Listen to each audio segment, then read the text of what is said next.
tingin dito.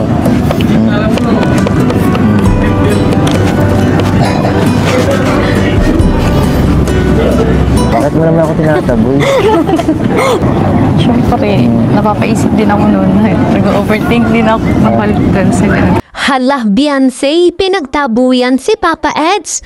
Bakit? Ano ang nangyari? Dahil dito mga kalingap Kalingap Boys and Kalingap Rob, hindi nakapagpigil. At syempre mga kalingap, kung nais niyo pong malaman ang dahilan ni Beyonce, panoorin niyo po ang video ito hanggang dulo. So yan po mga kalingap ang ating pong topic at sabay-sabay po nating alamin at pag-usapan. Pero bago yan mga kalingap bago po natin tuluyang pag-usapan ang ating pong topic, isa muna pong mapagpalang araw sa inyo pong lahat. Magandang araw at magandang gabi sa ating pong mga viewers and subscribers na patuloy pong sumusuporta sa ating pong munting channel. Sa buong kalingap and supporters, sa mga bigating sponsor, mega love shoutout po sa inyo pong lahat. At muli po tayong nagbabalik para sa isa na namang talakayan sa bago po nating topic natin pong pag-uusapan.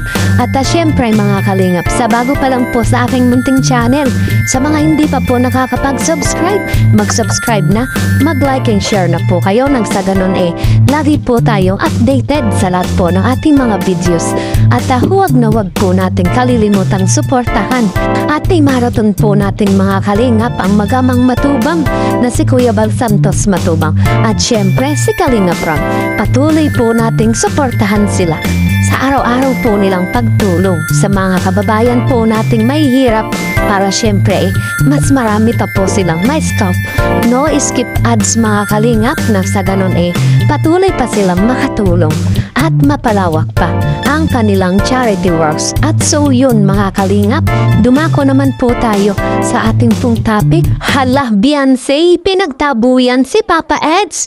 Bakit? Ano ang nangyari? Dahil dito mga kalingap Kalingap Boys and Kalingap Rob, hindi nakapagpigil.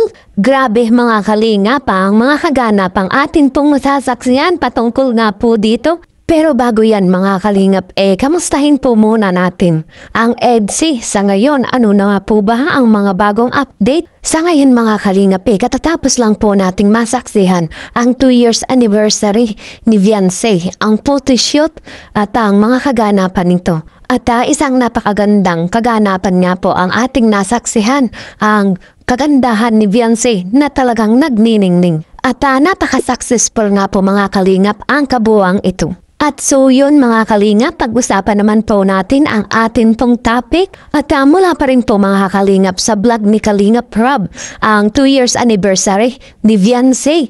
Mula nga po dito ay talagang ito pong ating si Beyonce talagang hindi po mapigilan pagdating sa pag-ibig sa kanyang nararamdaman para kay Papa Eds. Naibulalas niya po lahat ang kanyang saloobin sa harap mismo ni Papa Eds. Kaya naman hindi maiwasang makapag-isip si Kalingap Edo na bakit ipinagtatabuyan siya nito. Ibig sabihin mga kalingap makapaghanap ng ibang girl. At syempre para po sa ating tong si Wi-Fi nag-overthinking na nga po siya dahil sobrang namiss po talaga ni Beyonce ang kanyang si Habi. At sa dami na nga po ng mga pagsubok na kanilang napagdaanan kung ano-ano na nga po ang pumapasok sa isip po ng ating si Wi-Fi, maging ang mga panahon ng kanilang pagkabisi sa isa't isa ni Papa Eds. Talagang medyo kini-question na rin mga kalingap na yung mga panahong busy sila dapat sana po magkasama sila. Wow, grabe naman talaga ang pagka-miss ni Wi-Fi para kay Habi. At syempre para po dun sa iniisip ni Kalingap Edo na siya ay pinagtatabuyan ni Beyonce sa ibang girl. Ito naman po minawi ni Beyonce at pinalitan ng bagong pag-asa. Pika nga po ni Wi-Fi titry mo. Wow, syempre hindi naman po ito sasabihin ni Wi-Fi na mag-try kung walang maasahan si Papa Eds. Wow, grabe, di ba? At ito naman po mga kalingap sa pagtatapat na ito ni Beyonce.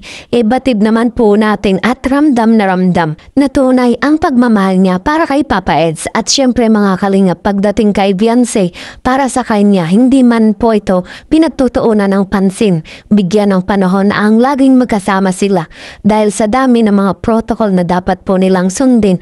At syempre mga kalingap, kailangan din pong isalang-alang ang mga pangunahing priorities niya, ang kanyang pag-aaral, ang kanyang business, at ang pagiging kalingap angel with velvet box. Siyempre, di ba, ang mahalaga po para kay Wi-Fi sa bawat vlogs nila ni Papa Eds sa EDSI maramdaman po ni Papa Eds ang kanyang pagpapahalaga at iparamdam ni Beyonce ang kanyang pagmamahal. At dahil dito mga kalingap sa kabilang banda, Kalingap Boys ng EDSI at Kalingap Rob hindi nakapagpigil ng kanilang saya at kagalakan sa kanilang mga puso. Sobrang tuwang-tuwa po mga kalingap na sa bawat kaganapan ng episode ng EDSI talagang bigay tudo ang tunay na kilig ng kanilang pagmamahal. At dahil dito mga kalingap ito naman po ang ating inaasahan, maging ang lahat po ng mga viewers and supporters na maging forever ang EDSI hanggang dulo. So kayo po mga kalingap, ano po ang masasabi nyo patungkol dito? Comment na po kayo mga kalingap. At syempre mga kalingap, ang pinakahihintay po nating eksena ng EDSI ang kukumpleto po sa ating pong talakayan mula po sa vlog ni Kalingap Rob. Panoorin po natin ito. Kasi ikaw, baka may asawa ka na. Bakit mo naman ako tinataboy? Hindi kita tinataboy. Siyempre, napapaisip din ako noon. Nag-overthink din ako mapalitan sa ganun. Kasi, siyempre, nasa edad ka na din. So, hindi, gusto ko lang maging honest na, na gano'n. Na, nag-OT ako sa, sa magiging pagdating ng, panahon. Tsaka, hindi rin naman ako, 100% na umaasa kasi, yun, ayoko masaktan. Alam mo na yun? So, kasi yun, di ba natin alam kung ano mangyayari sa mga susunod na taon. Tama ka. Hayaan mo na yung mga masyado kong mag-isip sa long term Huwag na kayong mag-isip ng masyado. Matagal pa yun Enjoyin na muna ngayon. Okay ka lang. Ba't parang natitiriay ka?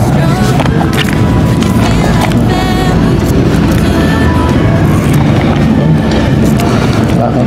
Wala, yun. Hindi, tears of joy yan kasi syempre nandito na yun. Namiss ko kasi ito yung magkasama ulit tayo ng ganito. Wala lang dati. Ako rin. Kung ano nang ginagawa. Kung ano yung kalokohan.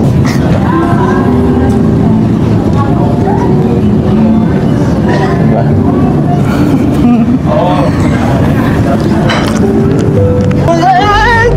Ate Yansin!